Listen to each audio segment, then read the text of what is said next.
Doc on the Run. We help injured runners run. Today on the Doc on the Run podcast, we're talking about 2 ways an injured runner can tell the injury is actually improving. All right, now how do you know your injury is improving? How do you know that you got the green light to start running? How do you know it's healed? Well, when I talk to runners, most of them tell me that they will say, well, my x-ray shows this. Does that mean that I can run? My blood test showed that. Does that mean I can run? Or my doctor said this, but you said this in some other podcast, so does that mean I can run? All right, there's lots of confusion around this, and I know that this is really a crucial piece of information if you're injured and you're a runner who really wants to run. So you need to think about this differently. What you need to think about is not that you're going to get some green light from an x-ray or a blood test or anything else, but you need to think about the stuff that you actually know as a runner that has always worked for you and apply it to your recovery. So think about the things that you track when you train. What do you track? Well, my guess is you're probably tracking some things like heart rate, right? How fast is your heartbeat when you're working hard and you're running? How long can you run? How fast can you run? You track your speed. You track your pace. You track your perceived exertion, right? You're tracking all of these things. And you're actually measuring, are you getting stronger, are you getting weaker as you train? And usually, of course, you're getting stronger, but I can guarantee you when you're sitting still and you have a running injury, you're getting weaker and you got to do something about that. So here's the other way to think about it. Let's imagine that you track a couple of things. Let's say you're tracking your pain, right? So you have your pain over here and you have your activity over here on the bottom. So let's say that you do what you're supposed to do when you're a good little patient who listens to the person in the white coat and they tell you, look, dummy, you got a running injury because you were running and so you can't run and actually recover.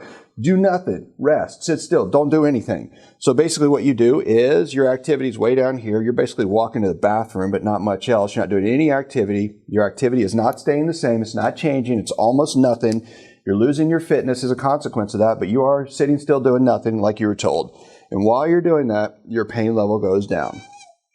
Well, if that's happening, you know that you're improving, right? Because the injury is healing enough that it's stable enough that it doesn't hurt as much. And so over time, if your activity is the same and your pain is going down, you know you're improving. That's number one. Okay, but if you wait until your pain is 0, you're going to be waiting forever and you're going to lose all your fitness. So that's option number 1. But here's option number 2. Let's say you've been tracking all of your pain numbers. You know what it feels like in the morning. You know what it feels like in the evening. You know what it feels like when you walk around your house making dinner, walking to the bathroom and whatnot. And let's say your pain's gone down and it's actually pretty low. Your pain is now like a 2 or a 3 or something like that. And when you're really doing stuff, when you're walking upstairs or something, and it only occasionally hurts you that much, but most of the time it's like barely there. You don't feel any pain when you're sitting still. And you feel just a tiny bit of pain here and there, like a 1 out of 10 or something. But you've been tracking this, so you know for sure what the numbers are, right? So if you've been tracking those numbers, and then so your pain is now way down here, and your pain is basically stagnant. It's been staying the same for a while. And then what you do is you start actually ramping up your activity. So instead of sitting still doing nothing, you're doing more and more stuff. You're doing more things that will maintain your running fitness. You're doing more things that will make you stronger. You're doing more things that will actually get you toward your goals. That's way number 2, is that you actually are having your pain numbers stay the same and you're actually increasing your activity that's going to support your running fitness. Those are the 2 ways that you can really tell. So what happens in the Injured Runners to Aid Station, when people come in to ask me questions, they'll ask me questions about what can I do to get back to running? Can I do this exercise or that exercise?